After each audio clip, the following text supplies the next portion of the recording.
Eu descobri que a casa não precisava me prender. Ela só precisava me mostrar como o mundo lá fora doía mais. Cada vez que eu tentava sair, a dor voltava. E cada vez que eu entrava, ela desaparecia. Foi aí que eu entendi a armadilha. A casa não fecha portas. Ela ensina você a nunca mais querer atravessá-las. Eu acordei com a sensação errada de que tinha dormido bem demais. Isso pode parecer um detalhe pequeno, quase irrelevante. Mas depois de semanas sem fechar os olhos direito, sem atravessar uma noite inteira sem acordar com o peso da culpa esmagando o peito, dormir profundamente não deveria ser possível. Não naquela casa, não depois do que eu tinha visto. Abri os olhos esperando encontrar o mesmo silêncio opressor da primeira noite. Mas algo estava diferente, o ar estava morno. Não quente menos morno, como a temperatura exata de um lugar que tenta ser confortável. A luz que entrava pela janela parecia menos fraca, menos doente. Até o cheiro da casa havia mudado. Não era mais aquele odor antigo de madeira fechada e poeira acumulada. Havia algo quase limpo, familiar demais. Sentei no colchão devagar, com o coração acelerado. Não menos murmurei para mim mesmo. Não faz isso. Levantei e caminhei pela casa, atento a qualquer detalhe fora do lugar. O corredor parecia normal. As paredes, imóveis. Nenhuma porta nova, nenhum estalo. Nenhuma reação imediata. Era exatamente isso que me assustava. A casa estava calma demais. Preparei café na cozinha e, enquanto a água esquentava, senti algo que me fez parar por um instante. Uma leve sensação de alívio. Um descanso mental que eu não sentia desde antes da morte da Helena. Meus pensamentos não se atropelavam. As imagens do acidente não vinham com a mesma força. A lembrança do rosto dela não doía do mesmo jeito. Era como se alguém tivesse diminuído o volume da minha dor. E eu percebi, com frio na espinha, que a casa estava fazendo exatamente o que eu mais precisava naquele momento. O problema é que nada que vem fácil demais é gratuito. Passei o dia inteiro ali dentro, sem sair nem pra rua. Não foi uma decisão consciente. Simplesmente não senti vontade. A casa parecia organizada de um jeito estranho, como se pequenos detalhes estivessem sempre no lugar certo. A cadeira que eu puxava estava exatamente onde minha mão esperava encontrá-la. A luz do corredor acendia no momento em que eu entrava, mesmo antes de tocar no interruptor. Em algum momento da tarde, percebi algo ainda mais perturbador. Eu tinha parado de pensar em ir embora. A ideia de sair daquela casa, que na noite anterior parecia urgente, agora soava distante, incômoda, quase irracional. A casa não me prendia fisicamente, não trancava portas, não criava obstáculos visíveis. Ela fazia algo muito pior. Ela fazia sentido. No fim da tarde, meu celular vibrou. Era uma mensagem da Marina. Você saiu daí? Olhei para a tela por longos segundos antes de responder. Meu primeiro impulso foi mentir. Dizer que sim. Dizer que estava tudo bem. Isso me assustou mais do que qualquer porta aparecendo do nada. Ainda não. Escrevi. A resposta veio rápido. Daniel, você precisa sair hoje. O aperto no peito voltou imediatamente. A lembrança da noite anterior, do quarto impossível, do casaco da Helena, do espelho com aquela frase. O ambiente ao meu redor reagiu no mesmo instante. O ar esfriou, as sombras se alongaram. O conforto sumiu como se nunca tivesse existido. Foi tão imediato que dei um passo para trás, assustado. A casa não estava mais fingindo. Ela tinha entendido a ameaça. Calma menos, eu disse em voz alta, sentindo o ridículo da situação. Calma. A palavra ecoou de um jeito estranho, como se tivesse sido absorvida pelas paredes. Respirei fundo, tentando me acalmar. Pensei em ficar. Pensei em descansar. Pensei em não discutir, não resistir. O ambiente respondeu de novo. O ar voltou a ficar morno. A tensão diminuiu, a casa relaxou. Eu senti náusea. Era uma troca simples assim. Resistência trazia desconforto. Aceitação trazia alívio. Sentei no sofá, com as mãos tremendo, tentando entender em que momento as coisas tinham chegado àquele ponto. Não havia gritos. Não havia vultos. Não havia violência. Apenas uma negociação silenciosa acontecendo dentro de mim. Meu celular vibrou novamente. Marina ligando, atendi. Daniel, você precisa me ouvir? Ela disse, sem sequer dizer oi. Aquilo que a gente viu não é normal. Você não pode ficar aí. Olhei ao redor enquanto ela falava. A casa parecia escutar. Não de forma explícita, mas com atenção. Eu estou bem menos, respondi, e percebi que minha voz soava, sincera. Eu dormi bem, pela primeira vez em meses. Do outro lado da linha, houve um silêncio pesado. Isso não é um bom sinal, ela disse. Isso é o pior sinal possível. Enquanto ela falava, a casa começou a esfriar de novo. Lentamente, como uma advertência. Meu peito apertou. A dor voltou, pontuda, cruel. A lembrança da Helena surgiu com força total, como se alguém tivesse arrancado um curativo antigo. Eu gemi, sem perceber. Daniel, Marina perguntou, alarmada. O que foi? Eu sabia exatamente o que tinha que fazer para aquilo parar. Desliguei-lhe no instante em que a ligação caiu. A mudança foi imediata. O ar voltou ao normal. O aperto diminuiu. A casa ficou silenciosa, satisfeita. Eu fiquei ali, imóvel, encarando o celular apagado na minha mão, com uma compreensão horrível se formando lentamente na minha mente. A casa não precisava me ameaçar. Ela só precisava me oferecer uma versão de mim mesmo que doesse menos. Levantei e caminhei até o corredor. Parei no ponto exato onde a porta tinha aparecido na noite anterior. Não havia nada ali agora. Nenhuma marca, nenhum sinal. O que você quer? Perguntei em voz baixa. Não houve resposta direta, mas senti algo diferente no ambiente. Uma expectativa, como se a casa estivesse aguardando. Não por palavras, por decisões. E, naquele momento, percebi a verdade que eu não queria admitir. A casa não estava tentando me enganar. Ela estava sendo honesta desde o início. Ela só queria saber até onde eu estava disposto a ir para não sentir dor. E o pior de tudo, uma parte de mim já sabia a resposta. Depois que desliguei o telefone, fiquei muito tempo parado no mesmo lugar. Não foi medo que me imobilizou. Foi algo mais difícil de admitir, alívio. A dor tinha recuado. A pressão no peito tinha diminuído. A lembrança da Helena que segundos antes me dilacerava por dentro agora parecia distante, como uma fotografia antiga guardada numa gaveta que alguém decidiu não abrir. E a casa estava quieta. Não o silêncio opressor da primeira noite. Era um silêncio atento, quase respeitoso, como se ela tivesse entendido que eu tinha feito a escolha certa. Foi nesse momento que percebi o verdadeiro perigo. Se a casa gritasse, se ameaçasse, se mostrasse algo monstruoso, eu ainda teria forças para resistir. Mas ela não fazia isso. Ela cuidava, ajustava, facilitava. Era uma presença constante que dizia, sem palavras, eu sei exatamente o que você precisa. Passei o resto da noite andando pelos cômodos, testando limites invisíveis. Abri portas, janelas, liguei luzes. Nada fora do lugar. Nada reagia de forma agressiva. Pelo contrário, parecia que a casa se organizava ao meu redor. Onde eu passava com mais frequência, o chão rangia menos. Onde eu parava por mais tempo, a temperatura ficava mais agradável. Era como morar dentro de algo vivo. Na manhã seguinte, acordei com uma dor de cabeça leve, mas sem aquela sensação de peso esmagador que tinha se tornado rotina desde o acidente. Preparei café enquanto bebia. Notei algo que me fez engolir em seco. Eu não tinha pensado na Helena nenhuma vez desde que abri os olhos. Não por esforço, não por bloqueio, ela simplesmente não vinha. E isso deveria me assustar mais do que assustou. Por volta das 10 da manhã, decidi sair de casa. Não porque sentia vontade, mas porque precisava provar a mim mesmo que ainda podia. Peguei as chaves, caminhei até a porta da frente e girei a maçaneta. Nada aconteceu. A porta abriu normalmente. O mundo lá fora continuava existindo. O céu estava nublado, a rua vazia. Nenhum campo de força, nenhum impedimento sobrenatural. Dei 2 passos para fora. Foi o suficiente. A dor voltou de uma vez só. Não aos poucos, não gradual. Foi como se alguém tivesse aberto uma comporta dentro do meu peito. A culpa, o arrependimento, as últimas palavras ditas a Helena naquela noite, tudo veio junto, sem filtro. Levei a mão ao peito, ofegante. O ar parecia mais frio ali fora, mais agressivo. Cada som da rua menos um cachorro latindo ao longe, um carro passando, parecia alto demais, invasivo demais. Olhei para trás. A casa estava ali, imóvel, silenciosa. Mas eu sentia claramente, ela estava esperando. Dei um passo para trás, entrando novamente. A mudança foi imediata. O ar se ajustou, a dor diminuiu. O mundo ficou suportável outra vez. Fechei a porta devagar, com a mão tremendo. Não havia mais dúvidas. A casa não impedia minha saída. Ela só tornava o lado de fora insuportável.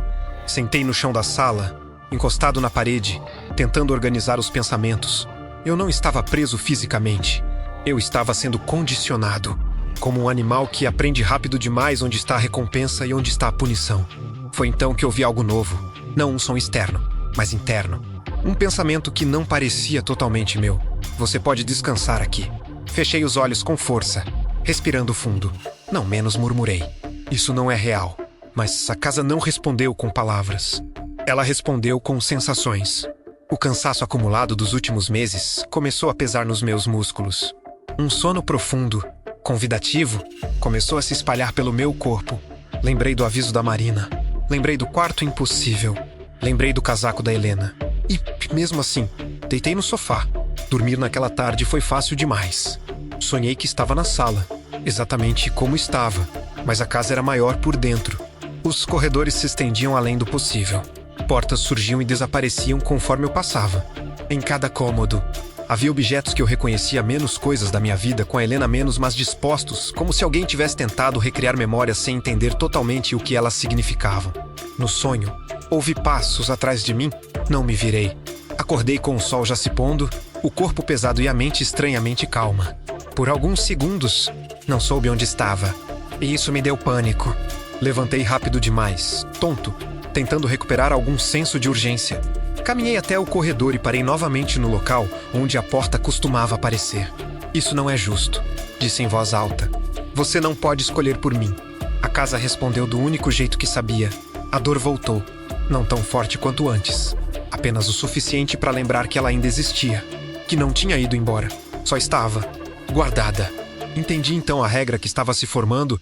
A casa não tirava nada de mim sem permissão. Ela apenas oferecia esconder. E esconder dor tem um custo. Peguei o celular e encarei o nome da Marina na lista de contatos. Pensei em ligar.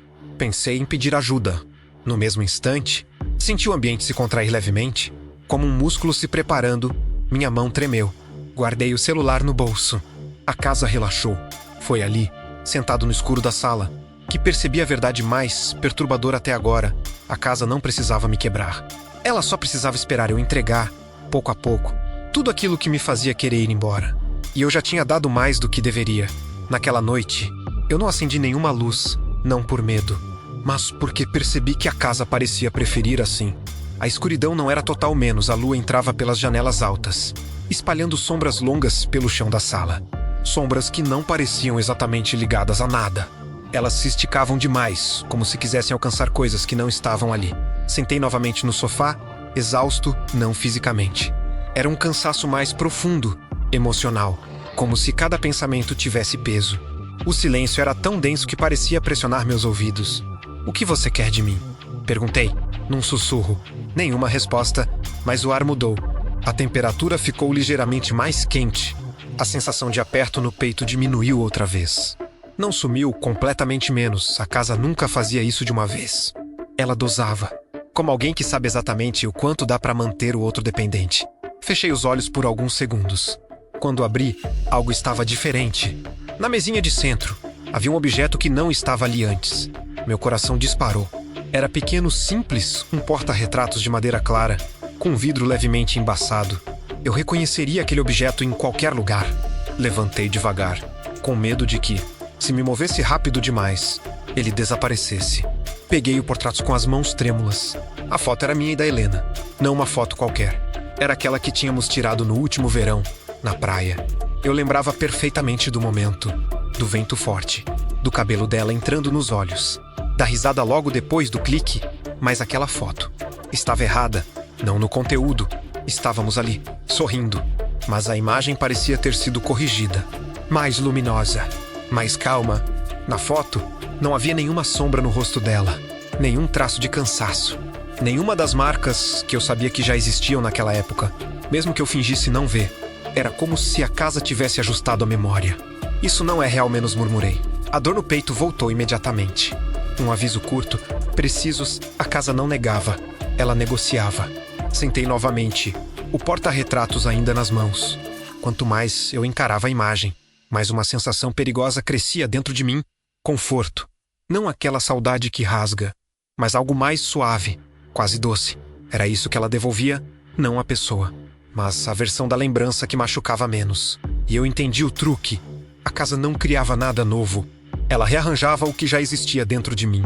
Coloquei o portátil de volta na mesa e me afastei, como se pudesse criar distância emocional com alguns passos. Mas meus olhos continuavam voltando para ele, atraídos como se houvesse algo magnético ali. Qual é o preço? Perguntei. O rangido veio do corredor, lento, deliberado.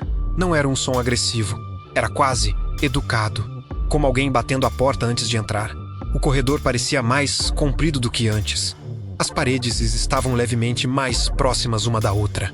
A luz da lua não alcançava o fim, Dei um passo à frente. Senti um peso estranho na cabeça, como se algo estivesse sendo pressionado por dentro. Uma memória específica tentou emergir, menos a discussão que tive com a Helena na noite do acidente. As palavras exatas, o tom da minha voz. Mas a lembrança falhou. Não desapareceu. Ficou borrada. Levei a mão à testa, ofegante. Não, disse em voz alta. Isso não. A casa não reagiu imediatamente. O silêncio se prolongou, pesado. Depois, uma sensação de alívio percorreu meu corpo novamente. A pressão diminuiu. A memória recuou ainda mais, ficando distante, irrelevante. Percebi então o verdadeiro preço. Ela não tirava memórias inteiras. Ela tirava o acesso a elas. Voltei correndo para a sala. Peguei o celular e comecei a gravar um áudio, falando rápido demais, com medo de esquecer. Meu nome é Daniel. Se eu estiver ouvindo isso e não lembrar por que estou aqui, é porque a casa... A dor voltou com violência. Caí de joelhos, o celular escorregando da minha mão. Era diferente das outras vezes. Mais intensa, mais específica. Como se a casa estivesse dizendo claramente: isso não faz parte do acordo. Para. Gritei. Eu não fiz nada. A dor diminuiu aos poucos, deixando para trás apenas o cansaço e um aviso silencioso: gravar, registrar, lembrar. Essas coisas tinham um custo alto demais. Peguei o celular do chão, com as mãos tremendo. O áudio tinha sido salvo, mas quando tentei ouvir, percebi que estava vazio. Nenhum som, nenhuma palavra, só silêncio. Olhei para a casa ao meu redor, sentindo uma mistura de raiva e desespero. Você está me apagando, sussurrei. O porta-retratos chamou minha atenção novamente. A imagem parecia ainda mais clara agora, mais confortável, quase convidativa. E foi nesse momento que entendi o estágio seguinte do jogo. A casa não queria apenas que eu ficasse. Ela queria que eu me sentisse bem ficando. E para isso, ela estava disposta a devolver pequenas partes da minha vida, desde que eu aceitasse esquecer outras. Fiquei ali, sentado no chão da sala, encarando aquela versão editada do meu passado, com a certeza crescendo dentro de mim como um nó impossível de desfazer se eu continuasse aceitando o que a casa oferecia. Em algum momento eu não saberia mais o que tinha sido tirado, e talvez, quando percebesse, já não houvesse dor suficiente para me fazer querer sair. A decisão veio de repente, como se não tivesse sido minha. Levantei do chão com raiva, empurrando o ar ao meu redor como se pudesse afastar a presença da casa com um gesto físico. Meu corpo ainda tremia, mas havia algo diferente agora, uma urgência quase desesperada de recuperar algum controle. Chega menos, falei em voz alta. Você não manda em mim. As palavras soaram pequenas demais dentro da sala. Nada aconteceu de imediato. A casa permaneceu quieta, e por um breve instante, senti um fio de esperança. Talvez impor limites funcionasse. Talvez tudo aquilo fosse apenas minha mente, tentando lidar com a culpa, o luto, o isolamento. Caminhei até a cozinha e abri a janela com força. O ar frio da noite entrou, agressivo, trazendo sons distantes da rua. Um carro passando. Um cachorro latindo vida. A dor veio logo depois, mais forte do que antes. Não explosiva, mas constante, como um aperto que não afrouxava. Era diferente da dor da culpa pura. Era algo mais específico, quase direcionado. Continuei de pé, respirando fundo. Eu posso suportar menos, murmurei. Eu sobrevivi antes. A casa respondeu com algo novo. O corredor se iluminou. Não com luz elétrica, mas com um brilho amarelado, antigo, como de lâmpadas incandescentes muito fracas. As paredes pareciam respirar lentamente, expandindo e contraindo de forma quase imperceptível. Eu não queria olhar, mas olhei. No final do corredor, uma porta que eu nunca tinha visto estava entreaberta. Não, sussurrei. A dor aumentou. A casa não estava pedindo. Ela estava cobrando. Fechei a janela e o alívio veio rápido demais. Quase obsceno. O aperto no peito diminuiu e, junto com ele, algo dentro de mim relaxou de um jeito perigoso. Meu corpo estava prendendo rápido demais. Você quer que eu entre lá? Falei, mais como constatação do que pergunta. O brilho no corredor ficou ligeiramente mais intenso. Dei um passo para trás. Não, repeti, agora mais firme. Eu não vou. Foi então que a casa fez algo cruel. Ela trouxe Helena de volta. Não fisicamente, não como uma aparição. Foi pior do que isso. A voz dela surgiu dentro da minha cabeça. Clara demais, próxima demais. Daniel. Levei as mãos aos ouvidos, mas não adiantou. Você sempre foge quando as coisas ficam difíceis. A dor mudou de natureza. Não era mais punição, era acusação. Isso não é justo, falei entre dentes. Você não pode usar ela. A casa não respondeu. Ela deixou a lembrança continuar. Vi Helena sentada na ponta da cama, naquela última noite. Vi o jeito como ela me olhou quando eu levantei a voz. Eu lembrava daquela cena, ou pelo menos achava que lembrava, mas algo estava diferente. As falas dela eram mais duras agora. As expressões, mais fechadas. Era como se a casa estivesse ajustando a memória para atingir exatamente onde doía mais. Gritei. O corredor escureceu de repente. A dor cessou. O silêncio voltou pesado, sufocante. Percebi então o erro que tinha cometido. Dizer não fazia a casa recuar. Fazia ela apertar onde doía mais. Senti um cansaço profundo me invadir, não físico. Era o cansaço de quem luta contra algo que não tem rosto. Nem regras claras, nem ponto fraco visível. Sentei no chão, encostado na parede do corredor, encarando a porta entreaberta. O que tem lá? Perguntei, derrotado. A casa respondeu abrindo a porta um pouco mais. O quarto além dela não era novo. Era o nosso quarto. Reconheci imediatamente. A posição da cama. O guarda-roupa antigo. A janela com a cortina bege que Helena insistia em manter, mesmo eu odiando. Mas havia detalhes errados, o quarto parecia. Congelado, tudo estava arrumado demais. Perfeito demais. Como uma lembrança preservada sem o desgaste do tempo. O ar ali dentro parecia mais denso, carregado de algo que não era só nostalgia. Você não pode fazer isso. Sussurrei. A casa não se importava com o que podia ou não. Ela se importava com o que funcionava. Levantei devagar e me aproximei da porta, cada passo acompanhado por uma sensação de peso crescente na cabeça. Quanto mais perto eu chegava, mais difícil ficava pensar em ir embora, ligar para alguém, pedir ajuda. O mundo fora da casa parecia distante, irrelevante. Dentro daquele quarto, a dor quase não existia. Entrei. O alívio foi imediato e profundo. Meu corpo relaxou de uma forma que me deu vontade de chorar. Sentei na beira da cama e passei a mão pelo lençol, reconhecendo a textura. Era confortável demais, perigoso demais. Foi então que percebi algo faltando. Não havia espelho no quarto. Helena nunca teria tirado o espelho. Ela gostava dele, usava todas as manhãs. Um frio percorreu minha espinha. Onde está? Perguntei. A casa não respondeu. Levantei e procurei pelo quarto inteiro. Abri o guarda-roupa. Olhei atrás da porta, nada. Quando voltei para o centro do quarto, senti uma vertigem forte. Algo estava errado comigo. Tentei lembrar exatamente do rosto da Helena naquela última noite. Tentei puxar a imagem com força. Não consegui. A memória escorregava. Não. Murmurei, sentindo o pânico crescer. A casa tinha cruzado uma linha. Ela não estava mais negociando pequenas dores.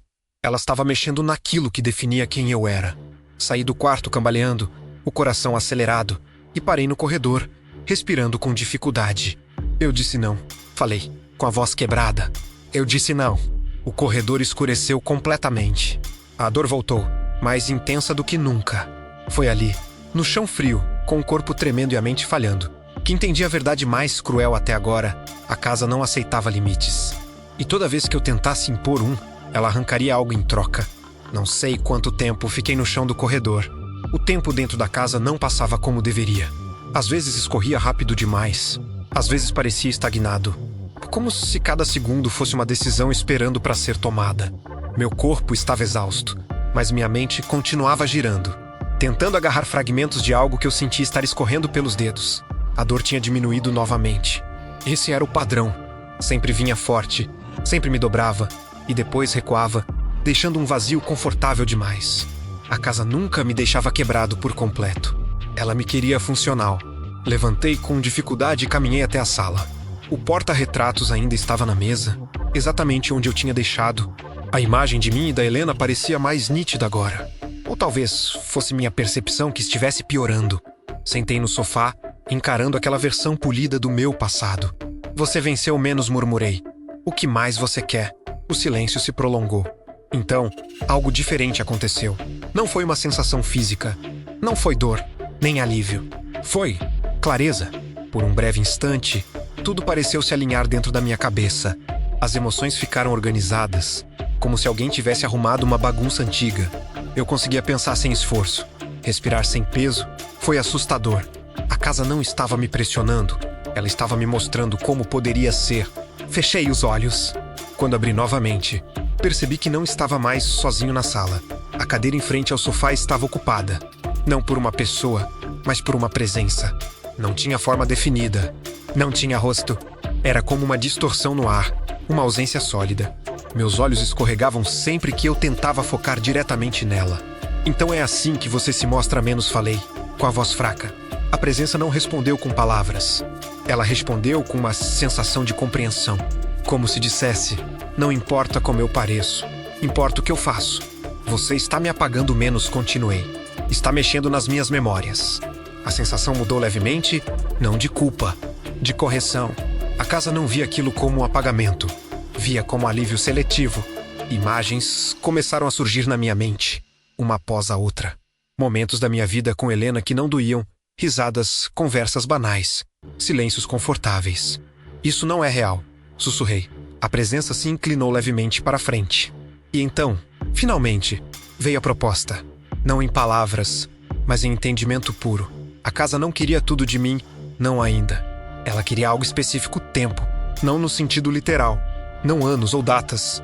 Ela queria permanência emocional. Queria que eu parasse de lutar contra o conforto que ela oferecia. Que aceitasse ficar, não por medo, mas por escolha. Em troca, ela me daria algo que eu não sentia há meses. Paz, não felicidade. Não alegria, paz suficiente para continuar existindo. E se eu recusar? Perguntei. A presença não reagiu imediatamente. Então, a dor voltou. Mas diferente. Não era uma onda. Era um fio constante, pressionando exatamente onde minha mente tentava acessar a lembrança do rosto da Helena. Quanto mais eu forçava, mais a dor aumentava. Entendi o aviso. Recusar significava lutar contra algo que agora estava entrelaçado com quem eu era. Você está me prendendo, falei, com lágrimas escorrendo pelo rosto. A resposta veio clara dentro de mim. Você já estava preso antes de entrar aqui. A frase me atingiu mais forte do que qualquer dor. Era verdade. Eu não tinha vindo para aquela casa buscando abrigo físico. Eu tinha vindo porque não conseguia mais existir fora da culpa, da lembrança, do arrependimento. A casa apenas tinha percebido isso antes de mim. E se eu aceitar? Perguntei, quase num sussurro. O ambiente ao meu redor suavizou. A presença pareceu se estabilizar, como se estivesse satisfeita com a pergunta. Aceitar não significava esquecer tudo. Significava deixar de procurar, parar de cavar memórias dolorosas, parar de resistir ao alívio, parar de tentar ir embora todos os dias. Senti um medo profundo, não da casa, de mim mesmo. Se eu aceitar, falei, com a voz quebrada, quem eu vou ser no final? A presença não respondeu, ela não precisava. A resposta estava implícita na própria pergunta. Levantei do sofá e caminhei até a porta da frente. Coloquei a mão na maçaneta e girei. A porta abriu. O mundo lá fora continuava existindo, mas parecia distante, frio, inóspito. A dor aumentou imediatamente. Voltei a fechar a porta, encostando a testa na madeira. Você ganha menos, murmurei. O alívio veio como um abraço silencioso. Voltei para o sofá e sentei. A presença na cadeira não estava mais ali, mas eu sentia que a casa inteira estava. Atenta, peguei o porta-retratos mais uma vez. Por um segundo, tentei lembrar exatamente como tinha sido a última discussão com a Helena. Não consegui e, para minha vergonha, senti gratidão por isso. Foi nesse momento que percebi o que realmente tinha aceitado.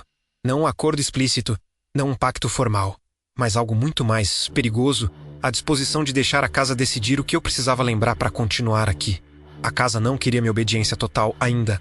Ela queria que eu aprendesse, sozinho, que viver sem dor pode custar tudo aquilo que dá sentido à dor. E eu tinha acabado de dar o primeiro passo sem nem perceber.